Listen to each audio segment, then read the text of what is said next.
Welcome back to On the Sideline. Over a week has passed since the first episode was posted, which means there's a lot to catch up on. Since September 5th, there have been 11 games played, so let's get started. This football team played twice this season and sadly lost both times. A bad loss to a team they probably should have beaten in Greater Lowell Tech. They had a close game against Everett in the blackout game, but Everett came out on top. Everett is one of the best teams in the state, and we were locked in at 14-14 for a majority of the game, but in the last 5 minutes, Everett scored 20 unanswered points, leaving the game 34-14, making Medford 0-2. Definitely not the start they wanted to a season with so much hype. The schedule should become easier in the next coming games, so a turnaround is hopefully in the making. Now on to soccer. The boys have tied twice against Lynn English and Lynn Classical, as they stay undefeated with 1 win and 2 ties. The girls are 1-1-1. Both teams are producing okay results, but need a spark or something to start winning. They will both be playing Malden tonight on Tuesday, September 17th. Both of the cross-country teams crushed Lynn English with some huge performances by Adam Lewis and Emma Beardsley, both getting first. Earlier, we spoke with Emma as she changed classes. All right, what is your favorite pre-race ritual? I don't really have like a warm-up pre-race ritual or anything like that, but I have to wear the same thing every single meet. I have to wear the same shorts, the same socks. I have to do my hair the same. So that's the closest thing to a ritual that I really have. If you had to wear one running shoe for the rest of your life and you couldn't wear another one, what running shoe would you wear? That's a good question. I love New Balance. I have worn the same brand, the same type of shoe for 6 different shoes. I love the New Balance. I think they're the 1080 Fresh Foam. I think they're called.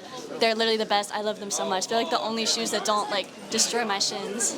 And then, who on your team do you think you would have the best chance to win the Hunger Games? I think Becky, because she also does lacrosse and basketball, and so I feel she's just in general a very strong person, and I feel that's kind of what you need to survive the Hunger Games. I would die first. All right, thank you. Of course, back to you at the desk.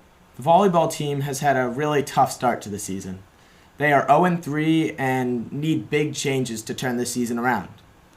Now we are bringing in one of the captains of the volleyball team, Savannah Nash. Welcome to the show.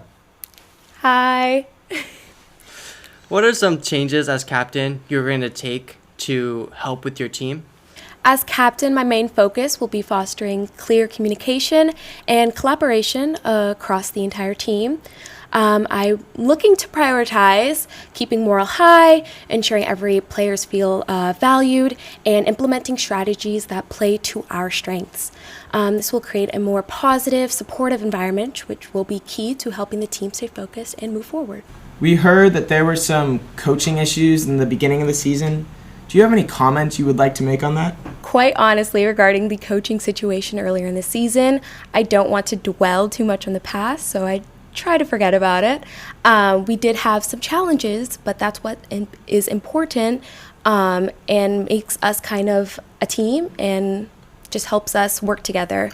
And we're now moving forward from that and focusing on the future and continuing to improve every day. How will you work with your co-captain Ella to turn your season around for you and the rest of your team? I'm so excited to be working alongside Ella, my co-captain. It will be a part of our big turnaround.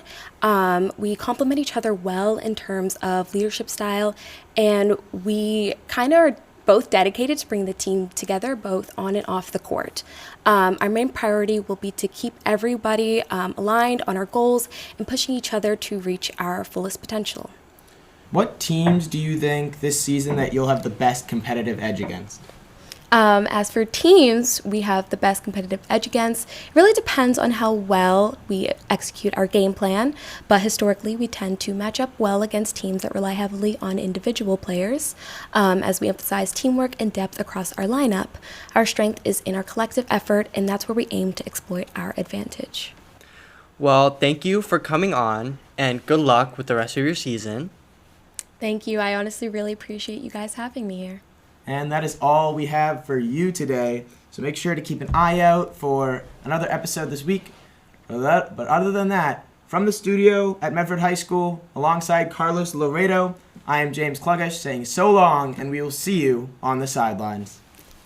Bye-bye, everyone.